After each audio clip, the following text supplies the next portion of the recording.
After running perfectly for months, as Hamilton is not running right. Hold the balance. Let's see. He said it many times before in his show. I've seen it multiple times. You might as well just say it. The way he said token, black. You might as well just launch it with the ER. You might as well just say it.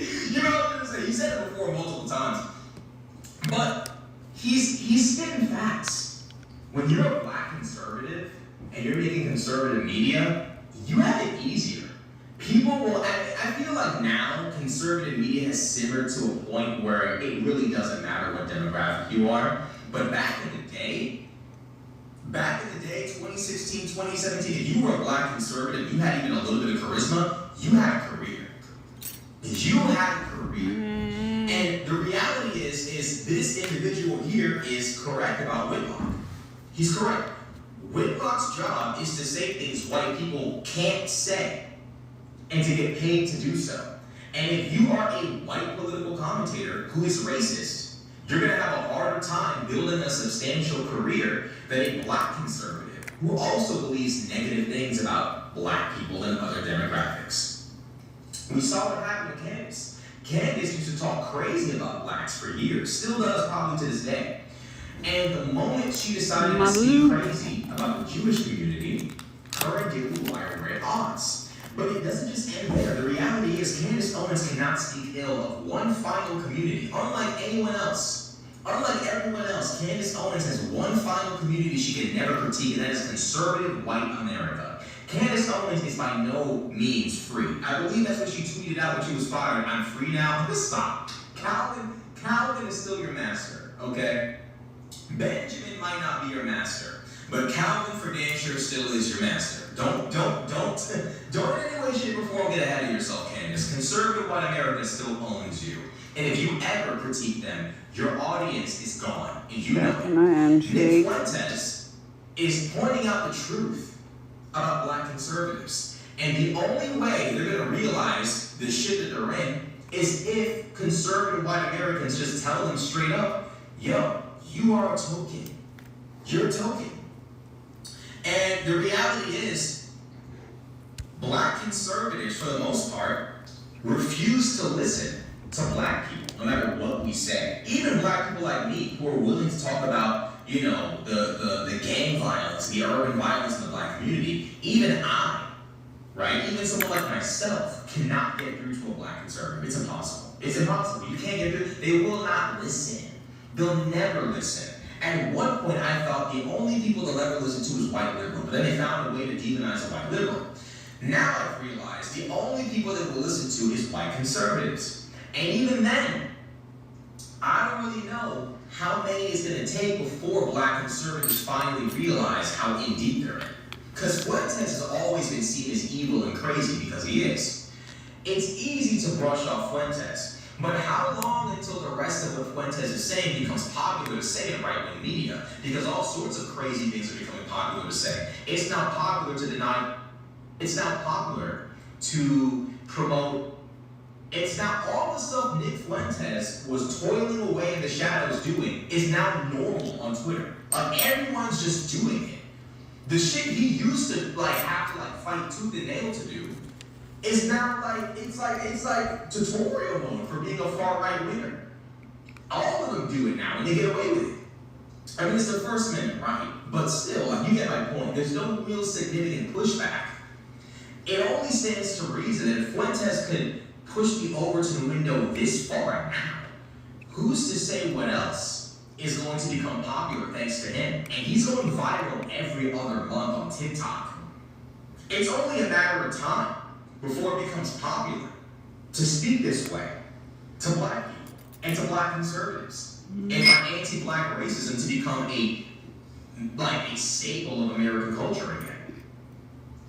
People like Jason Whitlock honestly and truly need to understand that these people are not your friends. White conservatives aren't even white liberals' friends.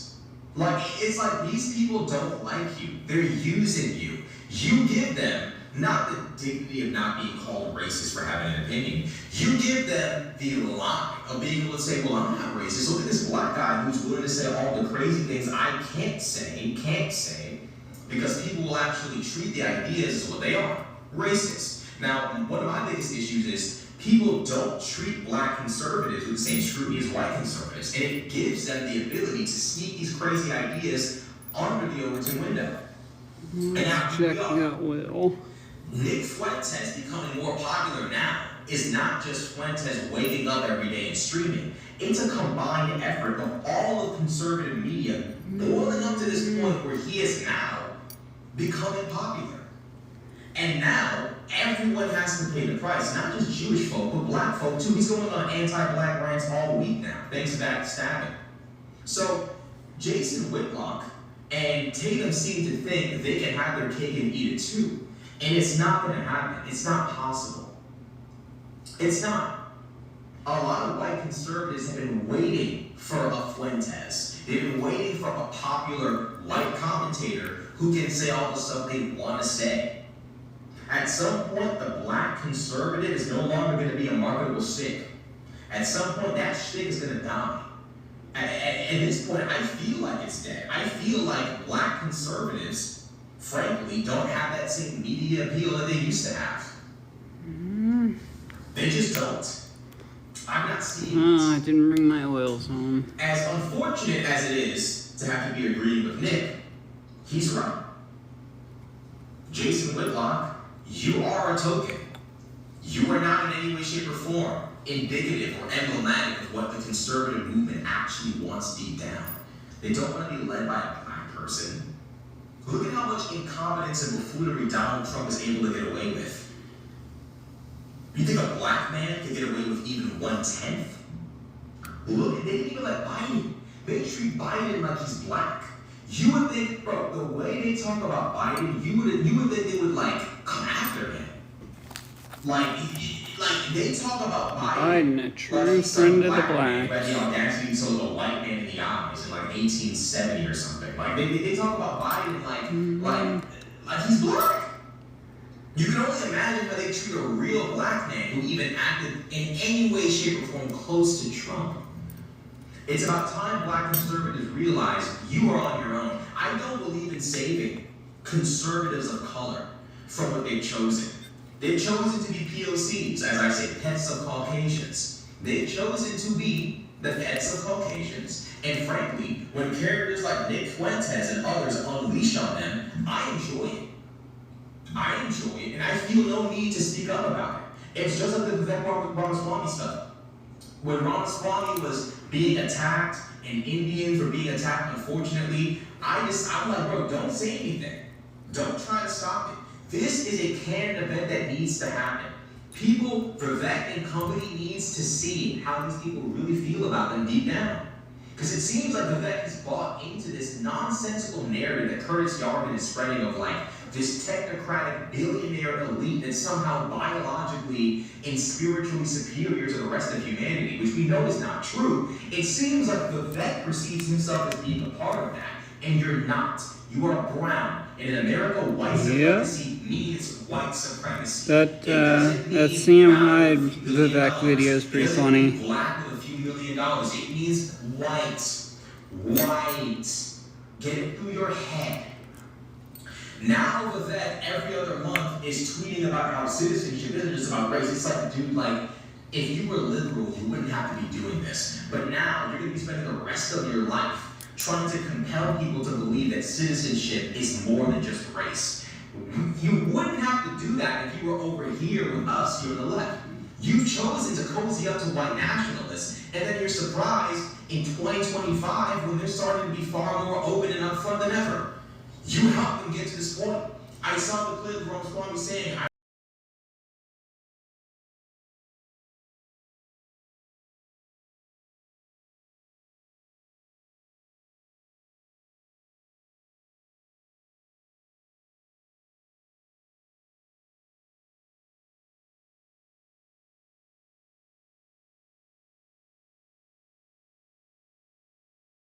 if they are a conservative. I don't. I'm not protecting Candace Owens, Jason Whitlock, Tatum, none of them. I'm not. And there will come a point where white conservatives finally say, "Ooh, finally we can stop talking to and interacting with these blacks privately, publicly on the internet. Finally, we're done." That day will probably come. And when it does, I don't want to hear shit from any of these black conservatives. And it disappoints me and it saddens me to see black people saying stuff like, "Oh, you know, you're not going to call this out." No, I'm not going to lie. What do I look like call? That's why when Richard Spencer called Candace Owens black and dumb like a few months ago, I retweeted it. No shame at all. I don't give a fuck. I'll say whatever I retweet whatever I want to retweet. I don't feel bad about it. I don't feel bad about it because this is what needs to happen. White people that don't like blacks reminding black conservatives of their place is important. It's really important for minority groups to realize you're not welcome as an equal. You're welcome as a tool. You're welcome as a chess piece, but you're not welcome as an equal. And it is incredibly important to understand that only white conservatives can break the spell. I can't tell them nothing. You can't tell them nothing. The white liberals can't tell them nothing. They call them a condescending white liberal. You have a savior complex. God forbid you try to save these motherfuckers. God forbid you try to save them. Black folk can't save them. White liberal can't save them. White conservative for damn sure won't save them. So that's what it's going to take. Let these people, scrape their knee. They won't listen to anybody. They won't. They say we're on the Democratic plantation. Meanwhile, they literally worship and celebrate people who fought a civil war to maintain slavery plantations. But okay. Then they call the white liberals white saviors and condescending liberals. Nothing. There's nothing anybody can say these days, bro. Nothing.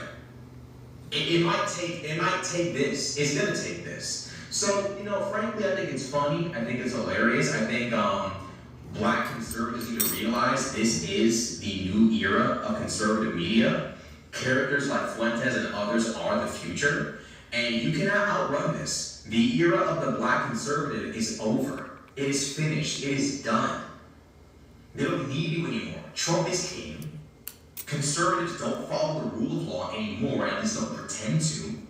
Racism is cool now on Twitter. It's everywhere. Fuentes is unbanned. His audience on Rumble is massive. It's over. The era of the black conservative is over. The era of white conservatives pretending to enjoy being around you is over. Wake up, fool. Wake up. The conservative movement has never been for you. And you know it. Deep down, I think all black conservatives know that white conservatives are the ideological inheritors of the Confederacy. I think deep down they know. I just don't know what it's going to take for them to admit. Mm-hmm. But it is what it is. I don't know what to tell these people. I don't know what to tell black conservatives. See, but there's nothing you can tell them. But, Whitlock is behind the times. This is the new era of conservative media. Brazen, blatant racism. Straight up. And you helped it happen. Y'all helped it happen. Y'all helped it happen by helping Trump win. You helped it happen by supporting Musk and by defending Musk to this day. You black conservatives have been the facilitators of your own career demise. And no one can save you because y'all won't listen.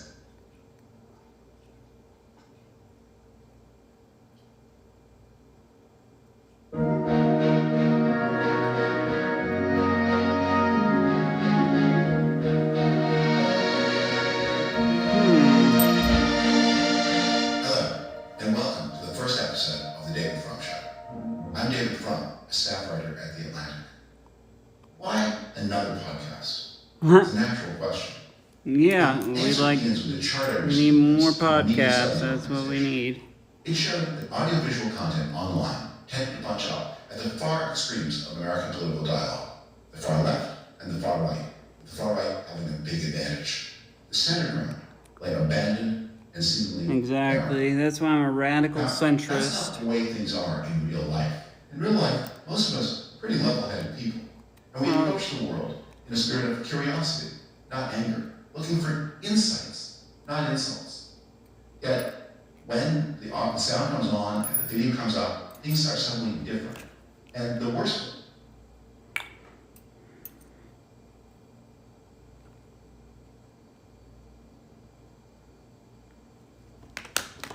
A few years ago, when I was in college, working on the original Tourist Cabinet of Curiosities podcast, I worked at a summer camp. It was fun, a little draining, but very rewarding. I learned that I love working with children, and I also learned that young children are weird as hell.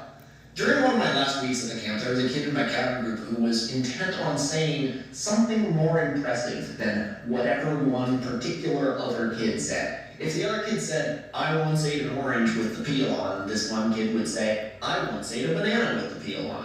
If the other kid said, "My grandma died before I was born," this one other kid would say, "My parents died before I was born." Life around these kids was a constant drumbeat of, "Oh yeah, well I." The kid who kept being upstage was never too annoyed by it and found it funny, which everyone else did too, so I never put a stop to it. One day, at lunch, the kid who was Mr. I'm more interesting than you's target said out of nowhere, "I once saw a llama on an island." So naturally, Mr. I'm more interesting than you responded, "I once saw 2 llamas on 2 islands." I thought That's this was pretty so funny impressive. that I said, "I once saw 3 llamas on 3 islands," and the race was on. The other kids began chiming in with all the llamas they'd seen, each standing on their own personal llama island. We passed 5 llamas on 5 islands, 10 llamas on 10 islands, 100 llamas on 100 islands, then jumped all the way from 1,000 llamas on 1,000 islands to 1,000,000 llamas on 1,000,000 islands. The pile of llamas grew predictably from there, past 1,000,000,000 llamas through a few well-known but non-existent numbers like a gazillion llamas and a bajillion llamas, until one kid took the plunge and said he'd seen a Google llamas on a Google island. Isn't it a Googleplex? What are Google llamas? Most people know, intellectually, how much a Google is. It's 10 to the 100th power. I didn't know that intellectually. But how many llamas is that?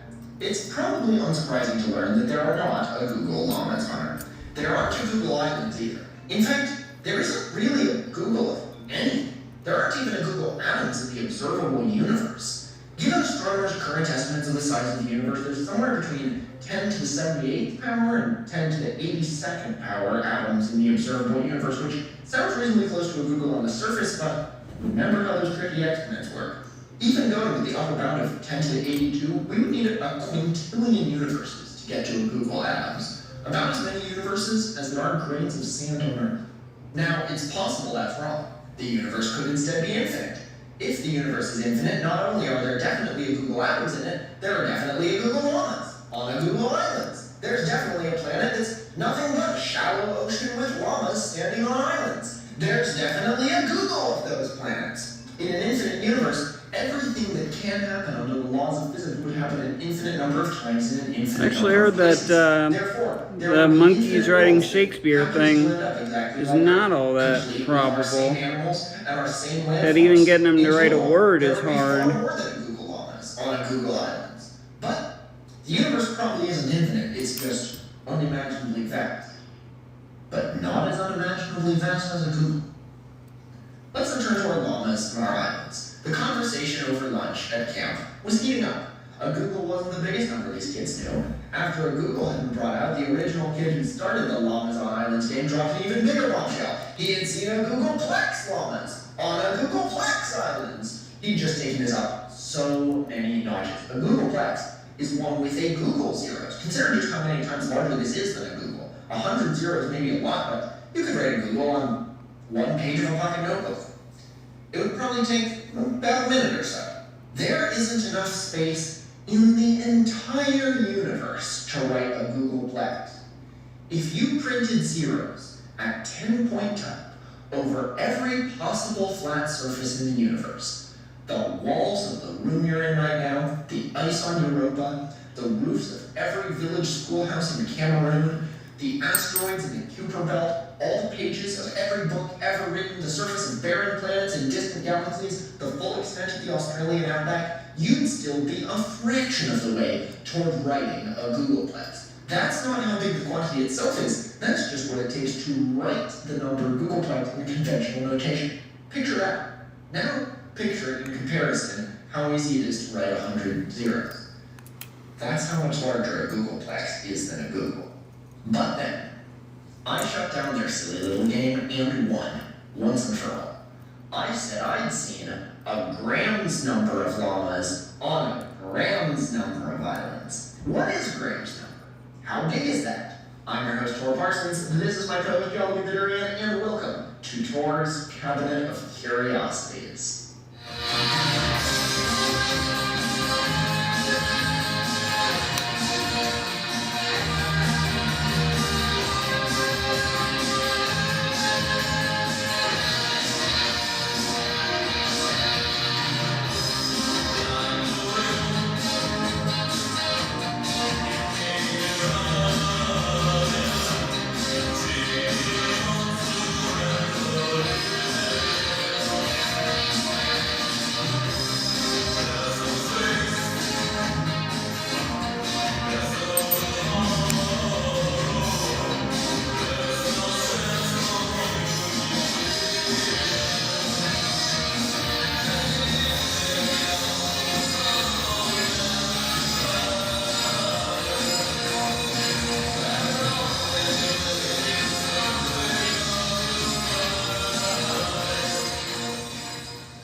There is no biggest number. I hope that's abundantly clear.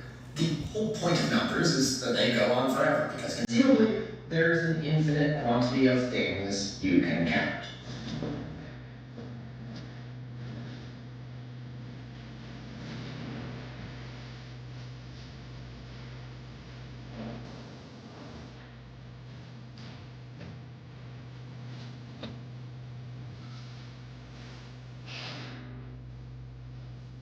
But, as shown, there is a point where you run out of candles, spiders, puppet vampires, and, yes, llamas to count. In a finite universe, there is a finite number of things you can describe with numbers. Beyond that point, numbers become basically useless, because nothing is that big. So in a way, there is a biggest number. What is that point? Where do numbers get too big to exist? Graham's number is a decent candidate.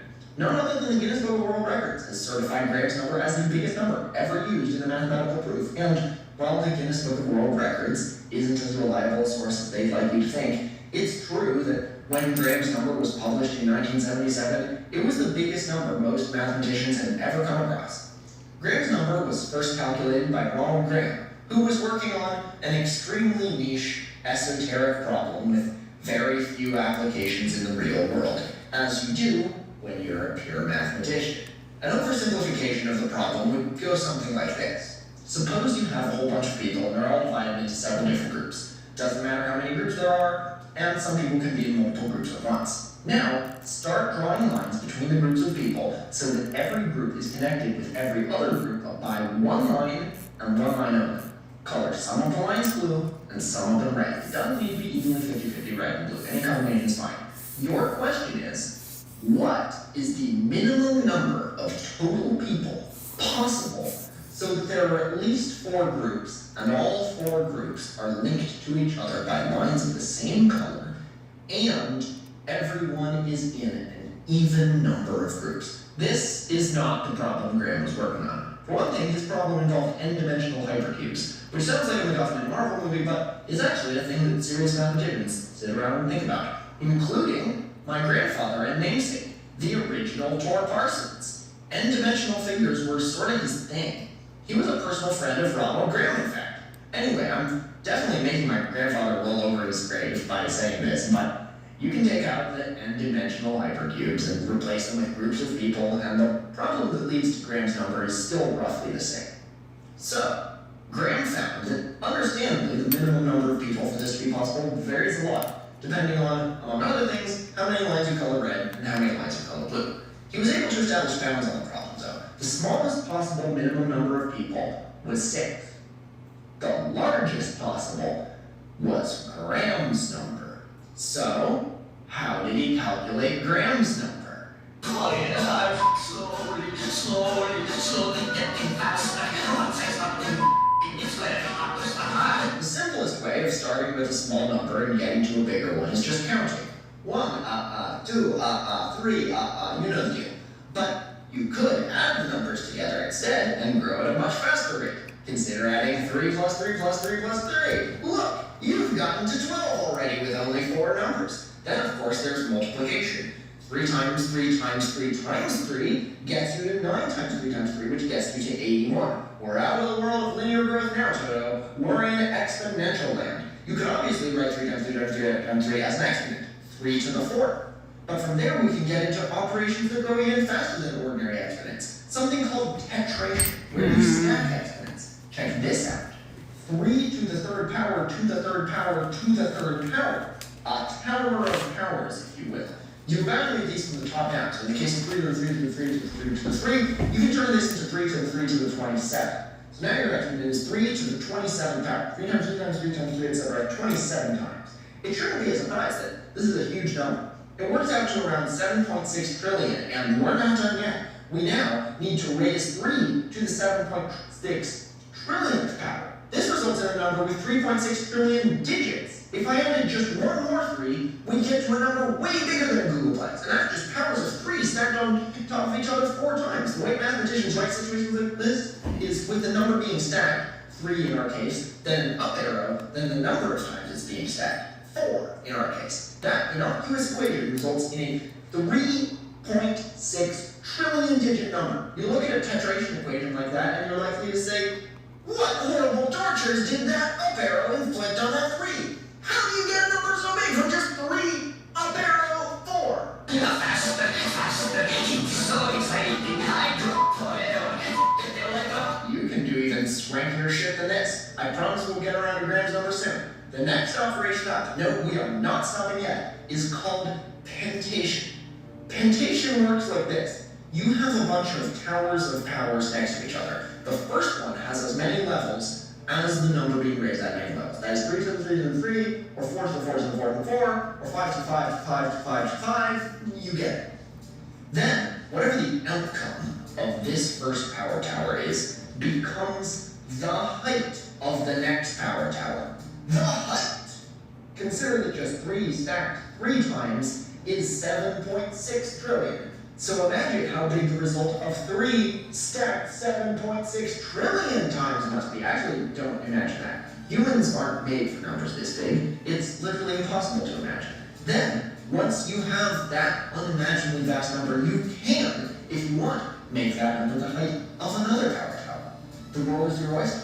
Nothing's stopping you from adding more. This, again, can be innocuously written using arrows. 3 towers of powers involving 3s can be written as 3, then 3 up arrows.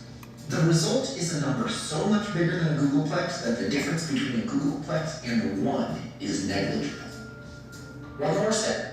The way you can combine numbers to make addition, and combine adding numbers to make multiplication, and combine multiplying numbers to make exponents, and combine exponents to make power towers, and combine power towers to make pentation, you can combine the chains of power towers. You use pentation in a process called hexation. In hexation, you start with a chain of power towers, each one feeding into the next, and then the outcome to the first chain of power towers becomes the number of power towers you use in the next term. So, suppose you have 3 power towers of 3. The unimaginably huge number that results from that becomes the unimaginably huge number of power towers in the next chain. As we predict, hexation is written using 4 up arrows. A 3 followed by 4 up arrows. That 3 means a chain of 3 power towers. Then 2 more increasingly butt-fuckingly huge chains of butt-fuckingly huge power towers. At this point, trying to make sense of the size of these numbers is useless. We've progressed past the mouth gaping open, oh my god, these numbers are too large stage. By now, not only is the number of atoms in the universe vanishingly small in comparison, the number of Planck volumes in the universe is a drop in the bucket too. Planck volumes are the smallest possible space. Yes, that's a thing in physics. You can think of that as the pixel resolution of the universe, and an average atom is 10 to the 60th power times larger than one of them. For comparison, the Milky Way galaxy is about 10 to the 21 times larger than Jolly Durian. So when I said there wasn't a Google of anything in the universe, I wasn't quite telling the truth. There's far more than a Google of Planck volumes. But by now, we're dealing with numbers that have more digits than there are Planck volumes in the universe. There isn't even any use gawking at these. You kind of just have to accept that these numbers are huge and there's no way to wrap your mind around them. And we haven't even gotten to Graham's number yet. But we can calculate Graham's number. The first term of Graham's number is a number called G1. G1 is the result of a hexation equation. 3, up arrow, up arrow, up arrow, up arrow, 3. A chain of 3 impossibly gigantic power towers, then an impossibly gigantic chain of even more gigantic power towers, and then an even bigger chain. It's easy to think of all big numbers as being created equal, but let's just say that if you estimated you had Graham's number of llamas, then you counted them and were off by G1, you'd still be right on the money. That difference would be negligible. In fact, it's so negligible that guessing a Graham's number and being off by a difference of G1 is freakishly accurate. It's like throwing a baseball to a planet-orbiting Alpha Centauri, aiming for one specific stitch to impact one specific grain of sand, and getting the next grain of sand over. Currently, without having fully detailed how we get to Graham's number, G1 is definitely the biggest number you've ever heard described. But compared to Graham's number, it's tiny. Once you've got G1, you go from G2. G1 is written as 3, then 3 up arrows, then another 3. G2 is written as a 3, then G1 up arrows, then another 3. I'm going to pause to let you consider that.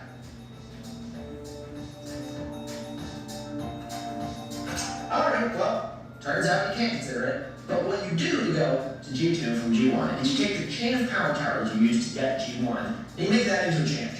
G1, chains of power towers. And then you make chains of those chains of chains, and chains of those, and so on until you have chains of chains of chains of chains of chains, etc. nested G1 times.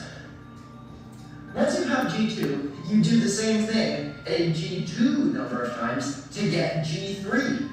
Each rate grows at a rate way beyond exponential growth. To get Graham's number, you have to go all the way to G64. That's Graham's number.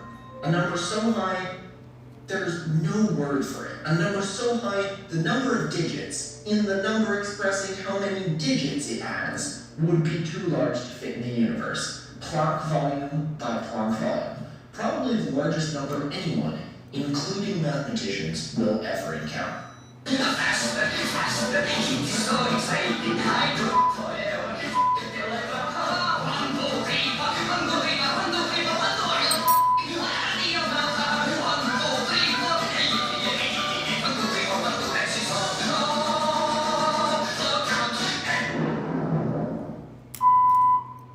Of course, once I'd gotten there, my campers, if they were sharp, could have defeated me by saying, I've seen Graham's number plus 1 llamas on Graham's number plus 1 islands. Graham's number isn't the biggest number, obviously, but it is a number that really matters in a process with some real-life applications, possibly, and there may be no bigger number that fits that bill.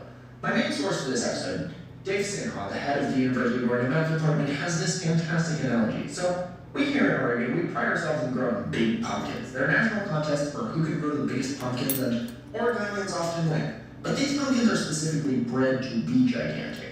Giant pumpkin growers share techniques, some have trade secrets, they pump them full of fertilizer, they do everything they can to make their pumpkins huge above all else. If you've grown a 2,000-pound pumpkin, yeah, that's impressive. But it's even more impressive if you were just growing pumpkins without caring about their size, just growing them for pies or jack-o'-lanterns or whatever, and it just so happened that one of your pumpkins grew to 2,000 pounds. That's what Graham's number is like to the system. Some people have tried to come up with functions that create absurdly large numbers simply for the purpose of creating huge numbers, but Graham wasn't trying to do that when he came up with Graham's number. He was trying to solve a real-life math problem, and that turned out to be the upper bound. You can probably make numbers that are as arbitrarily huge as you want, but Graham made an insanely huge number without intending to. That's why Graham's number matters so much. It's like a pumpkin naturally growing to this size without trying to make it the biggest pumpkin. It serves a purpose beyond just being huge. Alright, so in this analogy, Who are the giant pumpkin growers of the math world? A select few in the amateur field of Googology, the study of large numbers. The Googology community, if such a thing can be said to exist, is nebulous, and its primary record is a fandom wiki page, comprising a remarkable 13,042 pages, which is fittingly a large number. Examples of the topics in Googology wiki pages include 1. A Ugrate duplex, for which the article helpfully notes the name of this number is based on the suffix T-duplex and the number A Ugrea. Absolutely godly, ultimate, omega, mega, super, even more god or tri-tri. A name that was apparently coined by Googology user Hayden the Googologist 2009. Beeping busy beeper function. Actually, remember that one for later. Big ass number, which is a defined series of functions. Dim sum, another number named by Hayden the Googologist 2009. A series of numbers collectively known as Flannery of Ukrainian Town. Googology Wiki can have an article with any gibberish if it's assigned to a number, a page title that is, wait for it, the name of an actual number. Graph. Southwest Bacon Whopper, also known as a Decadohectaculus. Spookbillion. And, my absolute favorite, onion-infused multi-dimensional beef. Beef is supposed to be written in all caps. God, I love autism. If anyone could be expected to have the largest name number in their sites, it would be this group. And here we have to set some ground rules. Clearly we're not trying to find the largest number, nor are we just trying to name some absurdly large number. For example, now that I understand the power tower process that gets you up to Graham's number, recognizing that Graham's number is G64, I could now create a number that dwarfs Graham by going up to G Googleplex. Or, hell, nothing's stopping me from going to G Graham's number. There we go. Recursive Graham's number. If that number doesn't already have a batshit bonkers name on Googology Wiki, which it probably does, I'm going to call that the Jolly Lurian number. But, as huge as that number probably is, it isn't a candidate for the largest named number. Any fool can go on Googology Wiki and say, I know a number bigger than Graham's number plus 1! So, for that reason, the candidates for the largest named number need to be reached by their own specific mathematical process. You can't just piggyback on the process that you use to reach some other big number. You can't math together a bunch of existing big numbers and call that a new big number. That's not a named number. That's what the Googology community calls a salad number. You're not putting in the effort to make a new number, you're just throwing in a bunch of numbers together. You can do that as much as you want because, of course, numbers are infinite. The actually interesting question is, what is the largest number we can define using math? In 2007, just for fun, a pair of professors, Augustine Ryo of MIT and Adam Elga of Princeton, held a big number duel. The rules were simple. Elga wrote a number on a chalkboard, then Ryo wrote a number that's bigger than it. The duel ended when one of them couldn't come up with a number that they could be sure was larger than the one their opponent just named. Every number had to have a value that was, at least in theory, calculable. No writing hypothetical, undefined numbers like the biggest number my opponent can think of plus 1. Nothing infinite, and no salad numbers. If your opponent wrote a Graham's number, you couldn't say a Graham's number to the Graham's number power. The participants in the duel had to show that they knew their shit about math by doing something original with each turn. Some new process had to be introduced each time. It started with Elga writing the number 1 on the board, starting small and journeying 1,000 miles and all. Ryan just then added a bunch more ones, 30 or 40 from most sources I've heard, so that the board was entirely covered by ones. Big number? Yeah, sure, but that Elga one-upped Ryo, pun intended, in a way that if I'd been there, even if I'd been a world-class mathematician, would have made me throw down my chalk and concede defeat. This guy might be better than me. You're right. I am better than me. It's not that it was a particularly big number, still probably way smaller than Graham's, or even G1 of the sequence that leads to Graham's, but no mathematician could ever match the sheer stylishness of what Elga did. He licked his finger and erased a line across most of the ones in the number, turning them into exclamation points. He had changed a long number composed of ones into 11 factorial, factorial, factorial, factorial, on and on and on, which was, of course, way bigger. 11 factorial with just one exclamation point, 11 times 10 times 9 times 8 and so on, is in the neighborhood of 40 million. Then try doing another factorial of that, and then doing a factorial of the result of that, so on about 30 or 40 times. He had already taken this into the realm of numbers too large to write in the universe. Ryo was cornered.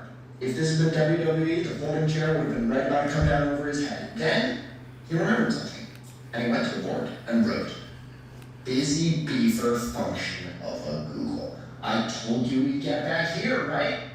Busy Beaver functions show that the tradition of giving outrageous names to giant numbers isn't limited to a bunch of champion nerds on the internet, because the name Busy Beaver goes all the way back to 1962, and is the best known example of a non-computable function. What do I mean by non-computable? You could say that the function that leads to Graham number is non-computable because it grows so damn fast. There aren't a lot of computers in the world that could evaluate a power tower of 3 stacked 7.6 trillion times, and that's just the first of a lot of steps all the way to get a Graham's number. Now, that hints at something fundamental about all these gigantic numbers, but I'll get to that later. What you should be getting from this right now is that that doesn't mean non-computable. A function that grows too fast for an ordinary computer to evaluate it isn't non-computable because, hypothetically, some mega supercomputer in the distant future could evaluate it. A planet-sized Matryoshka brain would be able to calculate Graham's number in a jiffy. But there are some functions that are non-computable in a weirder, much more eerie way. It's in the nature of these functions that they are impossible for a computer to calculate. Naturally, these are functions that involve computers themselves. Alan Turing, the father of modern computing, conceived of something called the halting problem. The idea is you've got a computer that you program to do something using a binary input. Ones and zeros on a modern computer, or hole punches and not hole punches in a tape in Turing states. Some programs might finish at some point, which is called halting, while others might get into a loop and repeat, going on forever. So, how can you tell whether a given input for a program will halt or not? Amazingly, Turing proved that you can't, at least not using computers you can. His conclusion was, if there was an algorithm that could examine any input and determine if it halts or not, you could program it to run forever if it halts, and halt if it runs forever. And clearly that's not possible. It's like a computing equivalent able brain to blur, this sentence is a lie. A really simple program, like, say, print Jollibee the Durian is a bitch-ass motherfucker, is pretty easy to evaluate. Obviously, it halts after printing Jollibee the Durian is a bitch-ass motherfucker. But for a more complicated program, one that has real-world application, the only way to determine if a program will halt or not is to run it and see. If it eventually halts, there's your answer, but if it keeps going, that's not proof that it goes on forever, because you can't be sure it won't eventually halt at some point. In order to tell if a program will halt, you need some hardcore math. Enter the Busy Beavers. The Busy Beaver function was created in 1962 by a guy named Tibor Rada, who wasn't even an Oregon State graduate, so God knows where he got that name for this function. Maybe he's an ancestor of Hayden the Googologist 2009. The genesis of the Busy Beavers comes from how every computer program needs to have a certain number of rules. For instance, print Jollibee the Durian is a bitch-ass motherfucker is a program with one rule that takes one step and then halts. Print Jollibee the Durian is a bitch-ass motherfucker and continue is a program with one rule that takes infinite steps and never halts. Print Jollibee the Durian is a bitch-ass motherfucker, generate a random number between 1 and 10, and if the number is odd, continue, is a program with 3 rules that takes an undefined but finite number of steps. Of course, most programs have lots and lots of rules. Some of them halt and some of them don't. Tibor Rada asked the question, what is the maximum finite number of steps a program that halts can take before halting if it started out with n rules? The max possible number of steps that a halting program with n rules can take is called the nth Busy Beaver number. The Busy Beaver function is inherently non-computable because a computer can't figure out when it will halt, and it grows faster than any other function in existence. Even those power towers that we worked with earlier on are no match for these Busy Beavers. It's pretty obvious that the first Busy Beaver number, that is, the maximum possible number of steps for a halting program with one rule, is just 1. All programs with one rule are either something like print Jollibee the Durian is a bitch-ass motherfucker, or print Jollibee the Durian is a bitch-ass motherfucker and continue. Either it has one step, or it goes on forever. Mathematicians have discovered that the second busy beaver number, the max number of steps a program with 2 rules can take before we can be sure it will never halt, is 6. Just 6? That's not very impressive. A lot of mathematical busy work, since you can't use computers on these problems, led us to a proof of the third busy beaver number in 1965. It's 21. That is, if a computer program with 3 rules has gone on for more than 21 steps, it'll go on forever. It took all the way until 1983 to prove that the fourth busy beaver is 107. The fifth busy beaver wouldn't be confirmed for 40 years. An amateur mathematician in 1984 found a 5-rule program that goes on for 2,133,492 steps and then halts.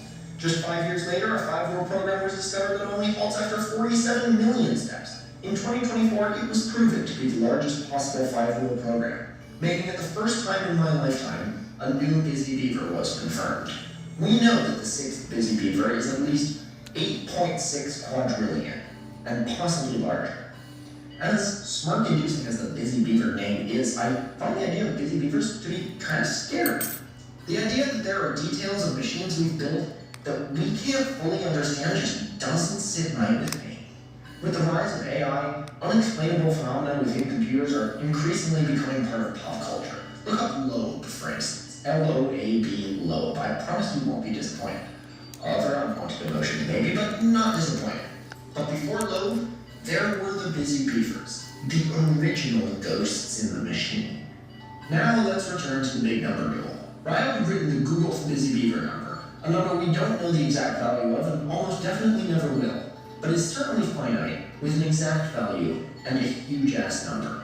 Now Elga was the one backed up to the wall. What number could he possibly write that was definitely bigger than that? He did something that I personally consider a cop-out, barely any better than doing a solid number. He introduced the idea of super Turing machines, a hypothetical type of computer that can calculate the busy beaver sequence. They're not actually possible, but if they were, they still wouldn't be able to determine when they themselves will halt.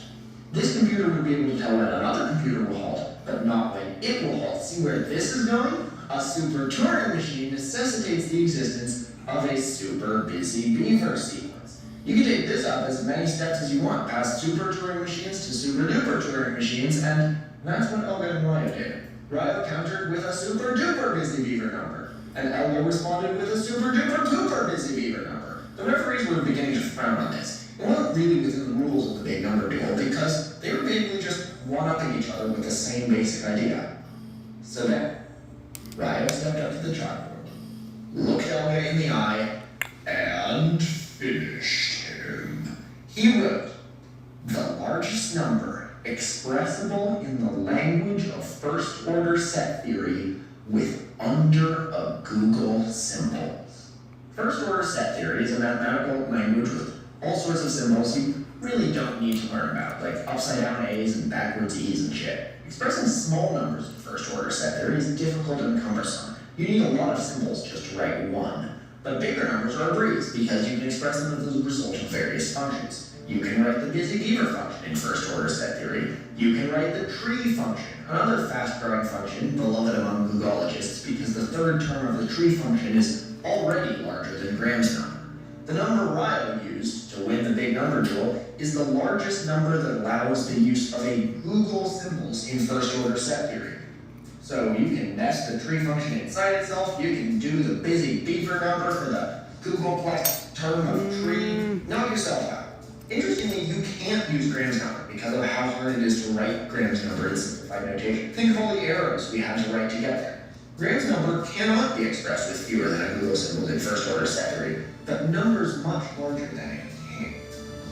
That's Ryo's number, and because I live in Eugene, Oregon, I think I should call it the duck number, because it beats the beavers. Most mathematicians consider it the largest possible number ever described. Anything bigger is a solid number that just builds on Ryo's idea. In some ways, that's our answer.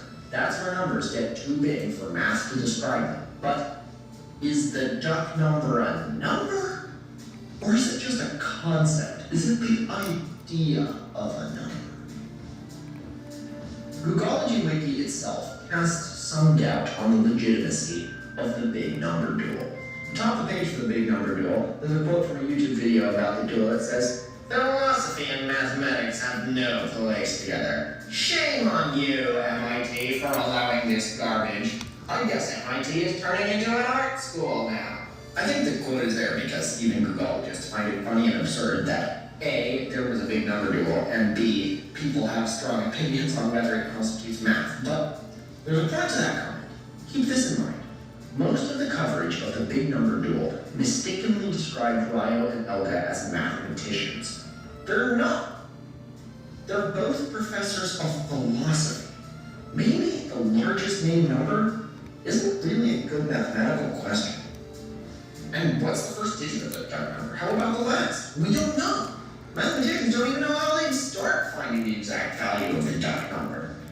What proof is there that any given large number is the largest number expressible with under and equal symbols in first order set theory? It's all very wishy-washy. Ultimately, it isn't much better defined than saying the biggest number my opponent can think of plus 1. Dr. Sinha says the constraint he'd put on Googleology Wiki, if he could, would be that you have to place your number on a number relative to all the other numbers on a site. It has to be calculable enough that you know which other big numbers it's bigger than and which ones it's smaller than. And other than Graham's number, which does have a clear set value that we can calculate more or less, most other things cited as the biggest number don't pass this test. The busy beavers, beyond the fifth term of that function, we have no idea what they are and what they're bigger than or not. How about recursive Graham's number, G Graham's number, the one that I called the Jollibee the Durian number? That's got a clear value, but is the duck number bigger or smaller than that? We don't know.